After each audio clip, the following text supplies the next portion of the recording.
अवध क्षेत्र में, अवध का मतलब लखनऊ से जो आप जिले आसपास के देखते हैं, गोंडा, बस्ती, बलरामपुर, एक फेमस चेहरा है, उसका नाम है रमेश दुबे। दिन में एक वीडियो शूट किया हमने मजाक में, रात्रि को वो वीडियो अपलोड हुआ, पब्लिश हो गया। उसके 3 दिन बाद से हमें ही व्हाट्सएप आने लगा, तो लोगों को लगा जब ये आदमी 10 मिनट का 300 पाता है तो ये बहुत पैसा वाला होगा। ये जो हमारी अवधी भाषा में वहाँ का हम खेसारी से बढ़कर है। बिल्कुल, पहले कुछ लोग थे, सभी नहीं। कुछ लोग थे जो कहते हैं अरे मटका थे। नमस्कार, मैं हूं आशुतोष वत्स और आप देख रहे हैं चर्चा टीवी। जैसा कि आप सबको पता ही है कि इन दिनों हम 2024 के चुनाव को लेकर के उत्तर प्रदेश के अलग अलग जिलों में हम जा रहे हैं। हम लोगों से मिल रहे हैं, आम जनता से मिल रहे हैं, नेताओं से मिल रहे हैं कि आखिर क्या है मूड 2024 का। लेकिन इस बीच हम थे अयोध्या में, और अयोध्या के ठीक बगल एक जिला पड़ता है डिस्ट्रिक्ट गोंडा। गोंडा में एक नाम है जो पिछले कई सालों से लगातार यहाँ पर बच्चे बच्चे की जुबान पर है। बुजुर्ग हों, महिलाएं हों या कोई भी हो, एक आम इंसान, एक आम नागरिक, एक आम युवा कुछ ऐसा कर गुजरता है कि अवध क्षेत्र में, अवध का मतलब लखनऊ से जो आप जिले आसपास के देखते हैं, गोंडा, बस्ती, बलरामपुर, एक फेमस चेहरा है, उसका नाम है रमेश दुबे। और आज हम उसके घर पर पहुंच चुके हैं। यह कन्नेरगंज में है, ये उनका गांव है। हम उनके आवास के बाहर खड़े हैं। दरअसल रमेश दुबे एक ऐसा चेहरा उत्तर प्रदेश के कलाकारों में उभर के एक ऐसा चेहरा आया है जिसकी गिनती अब अच्छे अच्छे कलाकारों में हो रही है। दरअसल हम रमेश दुबे से मिलना इसलिए भी चाहते थे क्योंकि रमेश दुबे ने एक ऐसा शो बनाया, एक ऐसा कॉमेडी का शो बनाया जिसमें वो आम लोगों की चर्चा करता है, आम परेशानियों पर बात करता है। फेसबुक, यूट्यूब पर इतना फेमस हो चुका है कि अवध क्षेत्र के गांव में उसका इतना बड़ा एक दर्शकों का जमावड़ा है कि वो देखने को बनता है। तो खैर, हम आपको बस सीधे ही उनके घर में हम लेकर के हम चल रहे हैं। हम उनसे बात करेंगे और रमेश जी हमारे साथ में हैं। दुबे जी, आपका बहुत स्वागत है चर्चा टीवी में। हमारी तरफ से आपके पूरी टीम को बहुत बहुत शुभकामनाएं। बहुत धन्यवाद। हम आपके गांव में इसीलिए आपसे बस मिलने आए। हम ये जानना चाह रहे थे कि रमेश दुबे जो शख्स इतना लोकप्रिय है, उसके बारे में आम जनता का जानना बहुत जरूरी है। मुझको आप सबसे पहले इंट्रोडक्शन में आप ये बता दीजिए जी, आपका जो जन्म स्थान, पढ़ाई लिखाई, ये सब कहाँ हुई? हमारा ये कन्हैयालाल इंटर कॉलेज है। ये करनलगंज में। अच्छा। यहीं पर हमारी जो है इंटर तक यही फाइनल हुई। इंटर तक की शिक्षा, उसके बाद में हमने पढ़ाई नहीं की। अच्छा। पढ़ाई ना कर पाने की कई वजह थी। एक वजह ये भी थी कि उस समय आर्थिक स्थिति नहीं थी अच्छी। पिताजी जिसे कहते हैं गरीबी, तो वो था। और उसके पहले यहाँ जूनियर हाई स्कूल है बाबा बटोरा लोहांगी में। जी। तो 8th तक की पढ़ाई वहाँ पूरी की। जी। और आइए बैठा जाए। दुबे जी, तो हम लोग जो बातचीत कर रहे थे आपकी लिखाई पढ़ाई और जो है परिवार का, थोड़ा फिर से एक बार। पढ़ाई हमारी ज्यादा नहीं हो पाई। सही ये था कि इंटर तक कर पाए किसी तरह। और उसके बाद में आगे बताया ना कि स्थिति ऐसी थी कि पढ़ाई वहाँ हो ही नहीं पाई। बहुत चाहते तब भी नहीं हो पाती। फिर ऑर्केस्ट्रा शो का सोचने लगे कि एक ऑर्केस्ट्रा पार्टी डाल देते अपना, क्योंकि बचपन से जो होता नहीं कि नहीं, अवधि तो बहुत बात की सोच है। अच्छा। पहले ये था कि मिमिक्री करते थे बॉलीवुड कलाकारों को, तो ये लगता था कि अब अच्छे मिमिक्री आर्टिस्ट हैं तो कुछ कर डालेंगे। तो ऑर्केस्ट्रा पार्टी का सोच रहे थे। फिर उसी बीच में ये हुआ कि लखनऊ गए, तो वहाँ लखनऊ में 200-400 पकड़ लिए ऑर्केस्ट्रा का, करने लगे। और फिर भारतीय नाट्य अकेडमी में जाकर ड्रामा प्रोडक्शन का, बीएनए में, भारतीय नाट्य अकेडमी में, वहाँ फिल्म एंड ड्रामा प्रोडक्शन का कोर्स किया। अच्छा। एक्टिंग की क्लास कहीं नहीं ली। समझ गया। एक फिल्म को कैसे डायरेक्शन करना है, कैसे ड्रामा प्रोडक्शन का पूरा ये पर्दे के पीछे का काम क्या है, पूरा पूरा समझ रहे थे। और आज भी वो अनुभव है और कहीं ना कहीं काम आ रहे हैं। उसके बाद 2010 को ऑर्केस्ट्रा शो डालते हैं, जिसका उद्घाटन करते हैं हमारे आदरणीय चाचा जी। अच्छा। जो समाजवादी पार्टी से 2 बार विधायक रहे। अच्छा। तो उनके द्वारा फीता रिबन कटा और उसका उद्घाटन किए 1 जनवरी 2010। और 17 तक लगातार 7 साल ऑर्केस्ट्रा किए। फिर 2018 में ये आया, एल्बम बीच में भी निकाले भोजपुरी का। सोचे कि इससे बहुत आगे बढ़ जाएंगे।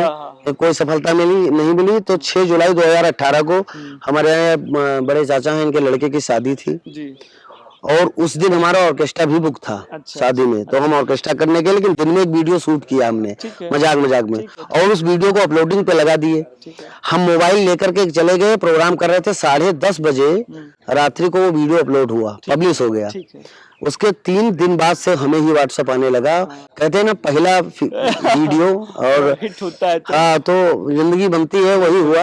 और वो पहला वीडियो ही वायरल हुआ, भैया लौटा था जिसका नाम था। हाँ, बहुत फेमस था वो। हाँ, तो मैंने भी देखा है। हाँ। इसी से जर्नी शुरू हुई, इसी से अच्छा, सफर शुरू हुआ। मुझे आप ये बताइए, हम लोग जैसे अवध क्षेत्र में रहते हैं, जी इंडियन जो सिनेमा है जी जी उसमें उत्तर प्रदेश का बहुत बड़ा योगदान रहा है। यहाँ से बड़े बड़े आर्टिस्ट गए हैं, अमिताभ बच्चन जैसे लोग हैं। अब तो ज्यादातर फिल्में यही शूट रहे हैं, लेकिन अवधी लैंग्वेज जो आप लैंग्वेज इस्तेमाल कर रहे हैं, जो इस बेल्ट में है, मतलब लखनऊ से जो अयोध्या, गोंडा, फैजाबाद, बस्ती, बलरामपुर, है ना, तो इस भाषा के साथ में काम करने का जो आपका तरीका है, ये ख्याल कैसे आया? ख्याल आया, देखिए जब फुहरता अश्लीलतापन ज्यादा समाज में आने लगा, और हम ही ऑर्केस्ट्रा करते थे, सफेदाबाद बाराबंकी के पास हमारा प्रोग्राम लगा हुआ था, तो वहां पर एक नया नया गाना आया था, ए राजा जी बाजा बाजी की नवाजी, भोजपुरी का था। भोजपुरी का था। तो वो गाना लगा करके डांस करवा रहे थे, तो एक 7-8 साल की लड़की आई, छोटी सी नन्ही सी, दौड़ते दौड़ते, और उसने कहा अंकल, तो हम झुके स्टेज से, और उसने मेरे कान में कहा अंकल आप बहुत गंदे हो। अच्छा, तो हमने कहा कि बेटा, कह करके दौड़कर फिर चली गई। हाँ, बच्चे थे। तो हम माइक पर बुलाए उसको, हाँ। हमने कहा ये बच्ची आकर के बोली अंकल तुम बहुत गंदे हो, और ऐसा करके गई है। तो मैं जानना चाहता हूँ कि इस बच्ची मन में क्या है, हम क्या चल रहा है, या किसी ने इसको भेजा था। हाँ, बता। तो बच्ची आई स्टेज पर, उसके पापा लेकर आए, तो हमने कहा बेटा आपने ऐसा क्यों कहा? बोले अंकल ये गाना कितना गंदा है। अच्छा। तो हमको लगा कि ये सही है, अश्लीलता फुहरता तो है ही समाज में, दो अर्थी गाने। बिल्कुल बिल्कुल। तभी से मन में आया कि चाहे जितना कर लेंगे हम भोजपुरी वालों की भाषा में, चाहे जितना गुनगुनाएं, खूब गाएं, खूब ताल बनाएं, फुहरता नहीं लेंगे, दूसरी से सक्सेस नहीं होंगे। बिल्कुल बिल्कुल। मुझे ये बताइए कि अभी फैमिली में जैसे आपने बहुत लोगों को ऑब्जर्व किया है, जी जी, एज ए ऑब्जर्वर मैंने देखा है, आप जो टोन पकड़ते हैं, जैसे मैं भी इसी क्षेत्र से हूँ तो मुझे यहाँ का टोन पता है, तो वो हम देखते रहे ना बचपन में। हम तमाम ऐसे हमारे चाचा दादा गाँव के हैं, जिनको बखूबी सुना है, बहुत ऑब्जर्व किया, बहुत अच्छा कैरेक्टर है। तो इसलिए कर लेते हैं। इसमें जो नंगा चाचा का किरदार है, हमारे सगे चाचा का था। लुटावन है, लुटावन का नहीं था, गाँव का किसी अच्छा का। अच्छा अच्छा। लेकिन कनौलाल चाचा का, उनका सबका नहीं है। लेकिन और जो है कुछ लोग हैं जिनका बहुत अच्छा करते हैं। हमारे भोकाली दादा का कैरेक्टर है, बिल्कुल, जो हमारे गाँवी का, हमारे दादाजी का कैरेक्टर था। तो इस तरह का है, जैसे बचपन से था। अच्छा अच्छा, बचपन से था कि जैसे एक बहन प्रधान बाबा है हमारे यहाँ, गुजर गए बेचारे। अच्छा अच्छा। पूर्व प्रधान रहा करते थे, लगभग 40-45 साल प्रधान रहे। तो उनकी भी बहुत अच्छी करते हैं, लेकिन अभी वीडियो में नहीं कर रहे हैं। अच्छा, लेकिन आगे देखने को मिलेगा दर्शकों को, आपके दर्शकों को, हमारे दर्शकों को। अच्छा, हमको ये बताइए शादी हुई कि नहीं? शादी हो गई, और बेटी के नाम से ही चैनल है, उन्नति फिल्म्स हाउस। तो मुझे ये बताइए जी, ये हम लोग जिस बेल्ट में रहते हैं, अवध क्षेत्र में, हमारे यहाँ जब कोई शादी के लिए आता है जी, तो सबसे पहले ये देखते हैं कि सरकारी कर्मचारी हो, भले चपरासी हो, बोलेरो मिलेगी, है ना?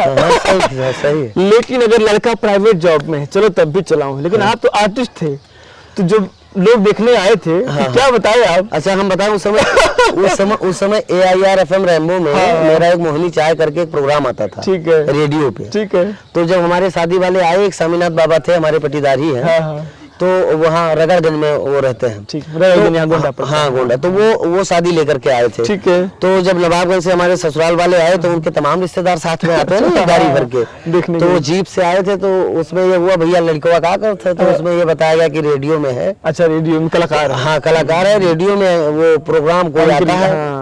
तो लोगों को लगा कि हाँ ठीक है। हमारी वाइफ के मामा जी ने कहा बेटा क्या करते हो उसमें? तो हमने कहा उसमें हमारा छोटा सा प्रोग्राम आता है और 10 मिनट का हमको 300 मिलता है। तो हाँ, और लेकिन उन्होंने उतना तो सुन लिया, उतने में तो वो खुश हो गए, लेकिन उन्होंने ये नहीं पूछा हमसे कि बेटा 10 मिनट का 300 मिलता है, कितने दिन का, महीने का, या कितने एपिसोड आप करते हो? हम महीने में 4 ही मंगलवार आते थे, 1200 हुआ। तो 4 मंगलवार को अगर हमको 10 मिनट का 300 मिलता है, तो आधे घंटे का कार्यक्रम है, तो 9 चौक 3600 रुपए। ठीक है, 3600 रुपए हुआ। ये किसी ने नहीं पूछा, बात बन गई वही। तो लोगों को लगा जब ये आदमी 10 मिनट का 300 पाता है, तो ये बहुत पैसा वाला होगा। इस चक्कर में शादी हुई। अच्छा, शादी हुई तो बाद में ये भी हमारे ससुर जी जो थे, तो होता नहीं थोड़ा बहुत इधर उधर के लोग भड़काने वाले, तो बताए जब शादी की डेट फाइनल हो गई, शादी तय हो गई, लड़कवा नाचत है, ये वो तमाम तरह की बातें हाँ, सुनने वो लगे। गाँव की भाषा में लोग हाँ, कुछ ना कुछ कमेंट लेकिन करते हैं। जब तय हो गई थी तब हुआ, और आज भाग्य में हाँ रमेश दुबे लिखे थे।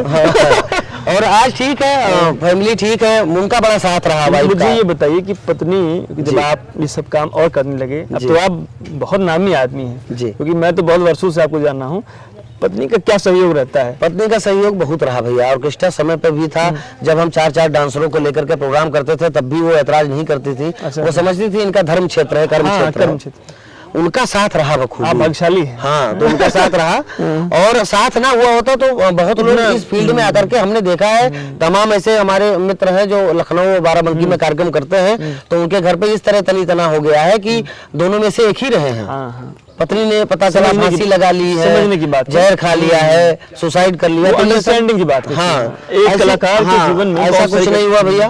उनका साथ रहा, सांस्कारिक थी वो, और जहाँ संस्कार है वहाँ प्यार तो रहेगा ही। मुझे ये बताइए, अभी आपका सपना क्या पूरा हुआ है या अभी कुछ बाकी है? बहुत सपना बाकी है अभी तो हमारी ये शुरुआत है भैया। हम ये चाहते हैं कि आगे हमारा सपना यही है कि लक्ष्य हासिल करें। हमारा लक्ष्य यही नहीं है, ये तो शुरुआत है।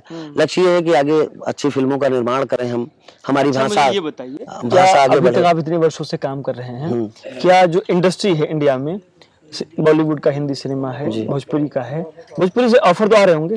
भोजपुरी से 2-3 ऑफर आए थे हमको, लेकिन हमने काम नहीं किया, इसलिए कि हमने कहा कि जो हमारा किरदार है वो उतना हमारा अवधि में किया जाए। तो लोग राजी नहीं हुए, तो इसलिए हमने नहीं किया। और जब कुछ लोग हैं जो नामचीन लोग हैं, वो लोग इसलिए नहीं ध्यान देना चाह रहे हैं समझ रहा हूँ मैं। कि उनको लगता है कि कहीं हमारे रास्ते में आ जाए रोड़ा। वो उनको ये लगता है। लेकिन देखिए, रास्ता कोई किसी का रोक नहीं सकता।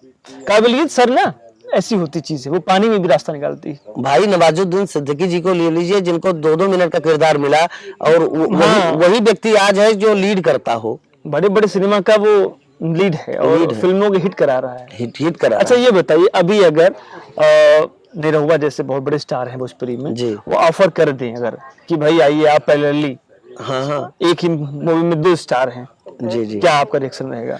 रिएक्शन ये रहेगा, पहले तो समझेंगे। देखिए, हम मान लिया कि अभी हमको भोजपुरी के नामचीन कलाकार, बड़ी बड़ी हस्तियां, निरहुआ जी हुए, पवन सिंह खेसारी जी, ये लोग अभी हमको ऑफर कर देंगे, हाँ रमेश आओ हम तुमको काम दे रहे हैं, तो हम हुलबुला कर उतावलेपन में तुरंत अपनी भाषा को छोड़कर चले थोड़े जाएंगे। भाई वो अपनी भाषा पे काम कर रहे हैं, हम अपनी भाषा पे काम कर रहे हैं। वाह। उनकी भाषा भोजपुरी है, हमारी भाषा अवधी वाह है। रमेश जी, वाह। वो बड़ी बहन है, ये छोटी गर्व बहन है है, आप पर। नहीं छोड़ेंगे, इसलिए नहीं। हम मान लिया हम उनकी फिल्मों में काम कर लेंगे, अमर थोड़े हो जाएंगे। हमारी पहचान है, उनसे कम नहीं है। हम अपनी जो हमारी अवधी भाषा ना, वहाँ का हम खेसारी से बढ़कर हैं। बिल्कुल बिल्कुल, वहाँ के लिए हम पवन सिंह से भी बढ़कर हैं भाई। मानता हूँ मैं। ये इतना बड़ा क्रेज मिला हो, जिसको बच्चा ये कहता हो कि हाँ अवधी भाषा को इतना आगे लाए अगर रमेश जी, बिल्कुल, बिल्कुल। तो उनसे स्टारडम कम थोड़े, बस यही है, दायरा छोटा है। दायरा छोटा नहीं है, आप डिजिटल वर्ल्ड पे हैं। नरेंद्र मोदी देश के प्रधानमंत्री बने बिकॉज ऑफ सोशल मीडिया। जी, सही। आप मानते कि नहीं? तो नहीं, आप मानते। छोटे भी नहीं, ये मत समझिए। नहीं, अच्छा हम- खैर, मैं आगे बढ़ूंगा। ये बताइए, रमेश दुबे से रमेशवा, जी। जो ये एक बीच में अंतराल रहा होगा कुछ वर्षों का। हमारी दादी हमको रमेशवा बहुत नहीं कहती तो थी। ये जब से रमेशवा हुआ, वर्ड फेमस हो गया है। मैं तो इसको वर्ड क्योंकि इंडिया यहाँ के बहुत लोग दुबई में हाँ, हैं। बहुत फोन आप आते हैं। बहुत फेमस है, नेपाल, भूटान, ये सब। नहीं, नेपाल सही है, ना? सही है। चीन। तो ये बताइए, कितना बदलाव आपके जीवन में आ गया? बहुत बदलाव आया। बदलाव इस तरह का आया कि जब दुबई से, सऊदी से हमारे यहाँ के हिंदुस्तान के भाई, हमारे सुल्तानपुर साइड के, बस्ती के, रायबरेली साइड क्षेत्र के, वहाँ फोन करते हैं और कहते हैं भैया हम लोग जब ड्यूटी से आते हैं, खाना बाद में बनाते हैं, पहले आपका एपिसोड देखते हैं, आपकी कॉमेडी देखते हैं, बड़ा अच्छा लगता है, गर्व महसूस होता है कि चलिए वहाँ भी लोग समय निकालते हैं हमारे लिए। और बदलाव इतना आया कि अब इतनी पहचान है कि अपने आप को बड़ा छुपा के रखना पड़ता है। हर जगह जाओ ना, डिसिप्लिन अपने लिए, अनुशासन, और क्योंकि आप सामाजिक स्तर पे बड़े नाम पे हैं और बड़ा काम बड़ा ध्यान रखना पड़ता है। लेकिन तब भी कहीं ना कहीं ऐसा हो ही जाता है कि आप सबसे मिलते हैं, जो भी आया। अच्छा, कोई दिखावा भी नहीं करते, हम जिस स्थिति में रहेंगे तो मैं समझ उसी गया। स्थिति में मिलेंगे। ये नहीं कि भैया आए हैं तो उनको बिठा दो, हम थोड़ा सा पेंट पेंट करके, कोट पैंट पहन के तैयार होके आएंगे, नहीं। इसी हम गमछा बनियान में लोगों से मिलते हैं भैया। इसी कारण रमेश का जो रमेशवा है वो इतना फेमस हो गया है, बिकॉज ऑफ मिट्टी। आप मिट्टी से जुड़ा हूँ, बिल्कुल। तो वो वही बात है। अच्छा मुझे ये बताइए, एक बेहद सामान्य परिवार से आप हैं, मैं तो आपके गांव में बैठा हूँ, जैसे मेरे बाबा दादा हैं वैसे आपके भी हैं। हाँ। वही गांव, वही मिट्टी, वही गोबर। हाँ है ना? सब पूरा वही। एक इतने बेहद सामान्य परिवार का लड़का और एक ऐसा काम करने निकल पड़ा है, कितनी कठिनाई आई थी आपको? बहुत कठिनाई आई भाई, बताइए ना थोड़ा, क्योंकि ये बहुत जरूरी है। कठिनाइयां तो इतनी आई। कुछ लोग आपको देख के आज ये प्रण लेंगे कि यार हम भी कुछ करें अब। हाँ ये सही है, हम तो कहते हैं हिम्मत नहीं हारना चाहिए। ऐसे ऐसे पड़ाव आए, ऐसे ऐसे हालात आए हैं भाई कि हम आपको क्या बताएं। पिताजी बहुत गरीबी स्थिति में थे और ऐसा भी होता था कि जो पिताजी 6 भाई थे, आपस में नहीं बनती थी। एक लालटेन थी, वो पढ़ने के लिए बैठते थे तो उसमें जो हमारी बड़ी मम्मी होती थी, तो अरे लड़के पढ़कर ना ब्रिगेडियर बनी, होता नहीं है, हमरो पढ़ी लालटेन, काल तो लड़का लेके पढ़ी था, आज हमारा लड़का लालटेन लेके पढ़ी। ये दशा देखी हमने। तो ये पारिवारिक कला जैसे होती है। हाँ पारिवारिक कला बहुत देखी। इसके बाद में गाँव में चाचा दादा को कैरेक्टर में भी दिखता है। हाँ दिखता है। हम गांव में चाचा दादा को लड़ते देखा है और हमारा प्रयास यही रहता है कि हमसे कोई नाराज ना रहे। अगर नाराज है तब भी हम उससे बोलने का प्रयास करेंगे और हाँ खुश रखने का प्रयास करेंगे। अब ना रह पाए अलग बात है, वो सबको प्रणाम करेंगे और हमको सब मानते भी हैं भाई। हमारे गांव में हमसे कोई जलता नहीं। अच्छा मुझे ये बताइए, आप अब तो 4-5 साल आपका एकदम प्रोफेशनल हो गया है एज ए आर्टिस्ट, तो गांव के लोग मजाक उड़ाते हैं या कुछ वो अब कुछ प्राउडी हो गए हैं कि हाँ? नहीं उनको भी गर्व है। हमारे जितने भी चाचा दादा हैं वो बड़े गर्व से कहते हैं कि मजाक भी करते हैं क्या यार तू? नहीं ये सब कुछ नहीं। अच्छा उनको वो बड़े गर्व से कहते हैं हमारा बेटा है, हमारा भतीजा है। एक बार आपको खास बात बताऊं, पहले कुछ लोग थे, सभी नहीं। कुछ लोग थे जो कहते हैं अरे मटक कहते हैं। आज जब मैं आ रहा था आपसे मिलने के लिए तो मैंने कर्नलगंज में एक जगह गाड़ी रोकी और मैंने पूछा कि भाई ये रास्ता ऐसे मुझको जाना है। एक वहाँ पे शख्स पान की दुकान पे था, वो बैठा था पीछे, वो कूद के सामने आया, कहा उठ चला जा कुछ खाया था और वहाँ जाके मतलब वो आदमी आपको इतना जानता है। नहीं लोग जानते हैं। हम आपको बताएं कर्नलगंज में बिना हेलमेट के नहीं जाता हूँ। अच्छा। हम हेलमेट लगाए रहेंगे, बहुत बड़ी बात है। हाँ हेलमेट लगाए रहेंगे हमेशा। मतलब दुकान पे खड़े, हम वाइफ को लेकर गए, सोनार की दुकान पे बैठे थे और वहाँ हेलमेट लगा के बैठे थे। तो उसने कहा भैया हेलमेट तो निकाल दीजिए।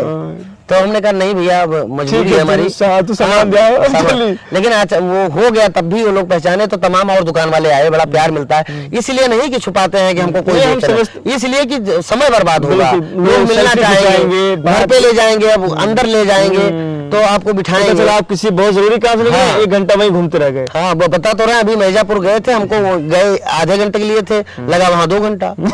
तो यही होता है। अच्छा ये बताइए, आप बेहद फेमस इंसान हैं और सोशल मीडिया वगैरह वगैरह बहुत सारी जगहों पे आपके प्रशंसक भी बहुत सारे हैं। हाँ क्या अभी तक कोई ऐसा प्रशंसक मिला है जो आपके गले पड़ गया हो या आपको लगा हो कि हाँ यार मजा आ गया, कुछ ऐसा हुआ अभी तक? हाँ हुआ, कैसे नहीं। तमाम ऐसे प्रशंसक हैं जो घर तक आते हैं। अच्छा दीपावली के 4-5 दिन पहले एक प्रशंसक आया था, तो वो 1 किलो मीठा लेके आया हमारे लिए, मिठाई। उसके बाद में फिर वो वीडियो कॉलिंग पे लगा बात कराने। अच्छा हाँ तो वो 2-3 जगह बात कराया उसने। अच्छा हमको व्यस्तता भी थी, अब उसे कह भी नहीं पा रहे हैं। प्यारा वो प्रशंसक है और उसने चाहा, आज उस लायक बना हूं तो, लेकिन मैंने समय दिया। हमारा एक काम का नुकसान हुआ लेकिन हमने समय दिया, उसको आभास भी नहीं होने दिया। यही सब बचाया है हमने भाई। गैदरिंग हो जाती है तो हाँ यही सब बचाया है कि चाहे जितना व्यस्तता रहे, काम छूटे, लेकिन जो मिलने आए हैं, एक वक्त था कि हम मिलने गए थे लोग और मिलने नहीं दिए हैं हमको। अब तो हाँ तो हम नहीं चाहते कि हमारे साथ जो हुआ किसी और के साथ हो। हम चाहते हैं जो मिलने आए तू कैसे हो, कच्छा पहने बैठा हो मिलो। हम कहते तू पैंट बूशर्ट कोट पैंट पहन निकलियो बामर हो जियो, जस हो वही हाल में मिल लो उसे। मुझे ये बताइए, बस ये बताइए जी, एज एन एक्टर बहुत कुछ बदला होगा जी, बहुत बदला। कमाई का जरिया भी बहुत सारा आपका है जी, फेसबुक, यूट्यूब, तमाम सारे सोशल मीडिया चैनल्स हैं। कितना आपको अब लग रहा है कि हाँ 2014 के बाद, क्योंकि जो ये डिजिटल क्रांति आई जी, उससे बहुत से ऐसे लोग आपके जैसे जो छुपे बैठे थे उनको मौका मिल गया, बहुत मौका मिला, आर्थिक रूप से उनको बड़ी मजबूती मिली। हम तो आप खुश अपने काम से? बहुत खुश हैं और हम सारा श्रेय देंगे सोशल मीडिया को ही, जिसकी वजह से मेरी पहचान बन पाई। डिजिटल मीडिया को देंगे क्योंकि 4G आया तो तमाम हमारे जैसे तमाम आर्टिस्ट हैं जिनका मुकद्दर बदला। और अच्छा हमारे गाँव में एक लड़का था जो आज हमारे बीच नहीं है, चंद्रकांत शुक्ला जी। तो वो लड़का, उसी ने हमको ये सलाह दी थी कि भैया आप यूट्यूब पे कुछ करिए। तो मतलब मशवरा उसका था। हाँ, 24-25 साल का लड़का था, हमारे बीच नहीं है, लेकिन एक छोटे भाई की तरह था। और आज भी हम लोग उसको, हम ही नहीं पूरा गांव उसको मिस करता है। बहुत अच्छा लड़का था। अच्छे लोग कहाँ रहते हैं। मुझे ये बताइए, अब क्या है कि बहुत सारा प्लान होगा आपके दिमाग में, भविष्य को लेकर के क्या प्लान है, और क्या हिंदी फिल्मों से अगर ऑफर है या आप कुछ नहीं, अगर हिंदी फिल्मों से ऑफर आएगा बिल्कुल करेंगे, या आप कुछ कर रहे हो अगर ऐसा तो बताइए। और भोजपुरी इंडस्ट्री से भी आएगा तो भोजपुरी भाषा बुरी नहीं है, बहुत प्यार करते हैं हम भी उस भाषा से। लेकिन हम चाहते हैं कि भोजपुरी वाले भी अगर हमको सुन रहे हैं आपके चैनल के माध्यम से, तो उनसे कहेंगे कि थोड़ा बहुत वो भी ध्यान दें ऐसे आर्टिस्टों पर जो अपनी भाषा पे काम करना चाहते हैं। अगर वो काम कर ही रहे हैं तो 100 फिल्में अगर वो भोजपुरी बनाते हैं तो 2-4 फिल्में अदर और भाषाओं में बनाने का भी प्रयास करें। बिल्कुल बनी भी है। हाँ, बनी भी है। तो हाँ, एक चीज। और दूसरी चीज, अगर मैं आगे बताना चाहूंगा कि अपना क्या प्लान है हमारा, तो हम एक एपिसोड करना चाह रहे हैं वेब सीरीज टाइप का। ठीक है। जिसमें एक कंटेंट लेकर के आएंगे 15 से 20 मिनट का, और उसको लंबा खींचेंगे। अच्छा अच्छा। भाग 1 भाग 2 करके। ठीक है। तो वो करेंगे, और कुछ इस टाइप का भी लाएंगे कि एक ही आधे घंटे की कहानी में वो कहानी खत्म हो, दूसरी कहानी पे एक एपिसोड लाइक क्राइम पेट्रोल। हाँ, स्टोरी आपने किया और बढ़िया। तो इस तरह का प्रयास है हमारा, और जनवरी के बाद से इसको शुरू करेंगे। नया चीज देने का प्रयास है, और बहुत अच्छा देंगे भी अगर अच्छा मुझे स्टैंडिंग अवधि में। खैर अभी तो आप हैं, मुझे और कोई फेमस नाम तो नहीं याद आ रहा है, बट जैसे कि राजू श्रीवास्तव जी थे, उनका भी देहांत हो गया। मुंबई के जो कलाकार हैं उसमें जैसे कि गुत्थी सुनील ग्रोवर एक बड़ा नाम है जी, और वो जो है ना फीमेल कैरेक्टर्स को जी करते, और भी कई हैं जी। बिग बॉस में जी रमेश दुबे, रमेशवा को, क्योंकि वहां पर अक्सर ऐसे लोग बुलाए जाते हैं। जी बुलाए जाते हैं। कोई ऑफर आएगा तो क्या आप जाना चाहोगे? बिल्कुल जाना चाहेंगे, जाना चाहिए। अनुभव आपको लेना चाहिए, आपको सीखना चाहिए। इन सब प्लेस पे जाने से आपको सीख मिलती है, और ज्यादा से ज्यादा लोगों के बीच में जाना चाहिए आपको। हम आज भी स्टेज शो करते हैं, यही है कि पहले हम पूरी रात करते थे, जैसे 8-9 बजे से कार्यक्रम शुरू हुआ, और हम करते रहते थे लगभग 3 बजे तक, 3:30 बजे तक। अब हमारा 1.5 से 2 घंटे का कार्यक्रम होता है। हाँ, क्योंकि टाइम नहीं है। हाँ, टाइम नहीं है, और उससे अधिक लाभ मिलता है, उससे अधिक प्यार मिलता है। तो ये सब मिला, और करना भी चाहिए। लाइव स्टेज प्रोग्राम भी करना चाहिए, क्योंकि उससे क्या होता है कि आपकी एक अलग पकड़ बनती है ना। और स्टेज के तो हम माहिर रहे हैं, अब तो हो ही चुके हैं। 7-8 साल। छोटा सा एक जवाब आप ये भी दीजिए, कॉमेडी एक्टर इंडिया में बहुत सारे रहे हैं, आपका फेवरेट कौन है? गोविंदा जी। अच्छा बहुत सही पकड़ा आपने, गोविंदा जी, क्योंकि सबसे अच्छे कॉमेडियन, या कॉमेडी की शुरुआत अगर देखा जाए कि हुई है हिंदी में, अच्छी भाषा में, अच्छी भाषा में, बिना फुहरता की, तो उन्हीं से शुरुआत हुई थी। बाद में तो ये आया लाफ्टर चैलेंज शो आया। बहुत छोटे थे, मैं भी बहुत छोटा था, बहुत गोविंदा एक्टिंग करते थे। हाँ, एक्टिंग करते थे। कुली नंबर 1। उनके बाद आए सुनील पाल जी, उनके बाद आए राजू जी, हाईलाइट हुए। तो कॉमेडी से मुझे लगता है रमेश दुबे के आसपास मुझे भी कोई दिख नहीं रहा है। बहरहाल हाँ है, नहीं ऐसा हो सकता है भविष्य में आपको देख के लोग थोड़ा सा और आगे। बिल्कुल, हम तो चाहते हैं। फीमेल एक्ट्रेसेस में आपके साथ यहाँ पे कोई है जो अच्छा काम कर रहा है? नहीं, अभी तो नहीं, अभी तो हम ही कर लेते हैं। तो आप पैदा करेंगे अब लोगों हाँ, लोगों को हम चाहते हैं कि आपके चैनल के माध्यम से कि जो कलाकार हैं, उनको लगता है कि हम जमीनी कलाकार हैं, और हम रमेश दुबे जी के साथ काम करना चाहते हैं, तो बिल्कुल वो हमसे संपर्क कर सकते हैं। हमें लगेगा कि हमें हमारे साथ वो काम कर सकते हैं, और उस योग्य है, तो उनको हम जरूर काम देंगे, चाहे वो फीमेल हो या मेल हो। सबका स्वागत है हमारे चैनल पे। 3 सवाल हैं जी, और बस थोड़ा सा वो राजनीतिक है, क्योंकि अब आप ऐसा हो गए हैं तो कुछ करना भी लाजमी है, और फिर चुनाव है जी। As a actor, as a artist, as a theatre artist जी, स्ट्रीट प्लेयर आपने वहाँ पे किया हुआ है बहुत सारा जी। क्या आप कितना इन सरकारों से खुश रहते हैं, या इनके काम से? नहीं, देखिए ऐसा है, पहली बात तो मुश्किल सवाल है। नहीं, मुश्किल सवाल नहीं है, कोई मुश्किल नहीं है। हम लपेटते कभी नहीं है। वेरी गुड, जो है एकदम सच्चाई बोलेंगे। अच्छा, देखिए, हम किसी और से खुश रहने से बेहतर अपने आप से खुश हैं, क्योंकि हम हैं तो काम कर रहे हैं, और मैं नाखुश किसी से नहीं रहता हूँ, किसी की भी सरकार हो। क्योंकि जब हम अपना ही करेंगे, कर्म हम ही करेंगे, हमारे करने से हमारा परिवार पलेगा, तो हम नाखुश होकर के क्या कर लेंगे? हमें ना तो योगी जी से कोई ऐतराज है, कोई शिकायत है, ना मोदी जी से कोई शिकायत है। आपको अच्छा लग रहा है? हाँ, सब कुछ ठीक है, नॉर्मल है, डेवलपमेंट हो रहा है आपके गाँव वगैरह में आसपास। हाँ, ठीक है, पूछना था। अच्छा, हमें किसी से कोई शिकायत नहीं, मैंने कहा नहीं। हम कहते हैं कि पिछली सरकार भी जो थी उससे भी कोई शिकायत नहीं है। हाँ, किसी से कोई शिकायत नहीं। आपको अगर क्योंकि मैं ये जानता हूँ कि जितना मेरी पहचान मुझसे हुई है, कमाना खाना तो अपना ही है ना, मेरी पहचान मुझसे। हाँ, सामाजिक होने के नाते मैं इतना जरूर कहना चाहूंगा कि जो हमारे दर्शक हैं वो स्वयं फैसला ले सकते हैं। उन्हें फैसला लेने का, हर व्यक्ति स्वयं फैसला ले सकता है। हम आपको सलाह दें कि भैया ऐसे नहीं ऐसे करिए, तो आप हमारा कहना नहीं मानेंगे। बहुत हम आपसे रिक्वेस्ट करें, तो जिसके जो मन में आए वो करे, लेकिन हमें शिकायत किसी से नहीं है, न पिछली सरकार से न वर्तमान सरकार से। हमारे लिए सब बराबर है, क्योंकि मैं सबका हूँ। मैंने इसलिए पूछा, अभी मैं घूम रहा हूँ लोकसभा के लिए, जी, तो मैं जा रहा हूँ, मैं भी लोगों से ये पूछता हूँ, इसीलिए आपसे मैंने पूछ लिया कि 24 का फिर लोकसभा भी आएगा। जी। आप कैसी सरकार चाहते हो, मतलब जो है या कुछ नया? नहीं, हम हमारे चाहने से थोड़े होगा ओझा जी, अगर हमारे चाहने से होता तो हो जाता। ये होता है बड़ा आदमी। हमारे चाहने से कुछ नहीं होगा, लेकिन हम ये जानते हैं, इतना हमको पता है कि हमारे चाहने से मतलब सरकार नहीं बन सकती, लेकिन हमारे चाहने से हमारा परिवार बन सकता है। तो हमारे जितने भी दर्शक हैं किसी भी पार्टी के हैं, वो हमारे लिए पूजनीय हैं, आदरणीय हैं। वो ना होते तो हमारी पहचान ना होती, तो किसी भी पार्टी का हो वह हमसे ऐसे ही प्यार करता रहे। मैं किसी राजनीतिक व्यक्ति का विशेष का नहीं हूँ, मैं सबका हूँ। मैं समझ गया। आखिरी सवाल लूंगा जी। ये बताइए, आने वाले समय में रमेश दुबे खुद को कहाँ देखना चाहते हैं? मैं खुद को लोगों के दिलों में देखना चाहता हूँ ओझा जी। मैं गोस्वामी तुलसीदास जी की तरह लोगों के जहन में, दिलों में और हमेशा जिंदा रहना चाहता हूँ, मरना नहीं चाहता हूँ। मैं ना रहूं उसके बाद भी सदियों तक लोग मुझे याद करें। शायद इसीलिए मैंने अश्लीलता और फोड़ता को कोसों दूर छोड़कर काम करना शुरू किया है।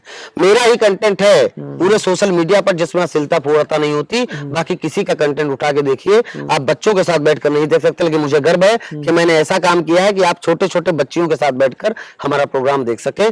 इसको बचाए रखेंगे। दूसरी चीज, हम अपने आप को वहां देखना चाहते हैं जहां से हम समाज में एक मुकाम स्थापित कर सके सदियों तक। एक ऐसी लकीर खींचना चाहते हैं कि उसके आगे या तो कोई खींचे तो वो भी मेहनत करे, या हमने जो खींच दिया वो खींच दिया। खींच दिया कि हम ये चाहते हैं कि ऐसा कुछ दे करके जाएं। जैसे हम कलर पे काम करने वाले हैं, भाई झगड़ा होता क्यों है? बिल्कुल इसमें भी कॉमेडी आएगी। हाँ, कॉमेडी के साथ साथ ऐसा आएगा, भाई झगड़ा क्यों होता है? थोड़ा सा कुछ बताएंगे?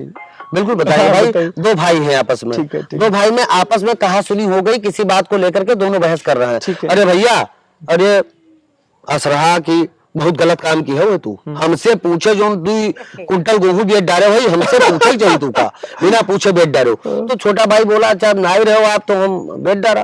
अच्छा, बगल वाले सुन रहे हैं, आस पड़ोस। हाँ, आस पड़ोस वाले। तो जब मिलेगा वो भाई, अरे भैया तो अरे काहे बिगड़ा रहे हो, तो वो कहेगा ना, आपको पूछेगा तो अपने मन की बात जैसे आप रखोगे, भैया अपना 4 कुंटल बेचा था तो 1 दिन पहुंचा नहीं कहीं, पूछी ना तुझसे। बिल्कुल बेईमानी बुतारू है भाई तो वही से रंजिश पैदा होती है। तो ऐसा काम ना करें लोग जो करते हैं। उनके लिए इस तरह का एपिसोड लेकर आने वाले हम। बहुत कंटेंट बहुत चलता रहता है दिमाग पे, हमेशा कुछ ना कुछ, सोते जागते उठते बैठते अगर आँख खुलेगी तो कंटेंट ही दिखेगा। मतलब मेरा वही है रमेश जी, इसके सिवा कुछ काम नहीं। का जो काम है, मैं बस यही कहना चाहूंगा, रमेश दुबे से मिलकर मुझे ये कतई नहीं लग रहा है कि मैं इतने बड़े स्टार को, कि आप वाकई में हो। लेकिन ये आपका बड़प्पन है। मैं आपको बहुत सारे शुभकामनाएं देता हूँ, और आप जैसे हो प्लीज यार ऐसे ही मैं ऐसे ही रहूंगा। क्योंकि देखिए, हम लोग तो एज ए जर्नलिस्ट हैं, बहुत लोगों से मिल रहे हैं, बहुत आर्टिस्टों से हम मिलते हैं। एक बार वो समय आता है थोड़ा सा आदमी, बट आप जो है ना मिट्टी के आदमी। हम आपको बताएं कि इतना बड़ा गांव है, हमारे सब चाचा दादा हैं, सब चाचियां हैं। चाचाओं से ज्यादा चाचियां मानती हैं। बिल्कुल मानेगी। कंटेंट आप कैसे ये सच है, क्योंकि मतलब जरा सा कोई बीमार हो जाए, तबीयत खराब हो जाए, कोई कुछ हो जाए, तो सब दुआएं करेंगे हमारे लिए। ये सही, ईश्वर करे आप स्वस्थ रहिए, और चाचा लोग भी मानते हैं। सब चल रहा है। खैर रमेश जी, आपका बहुत बहुत शुक्रिया।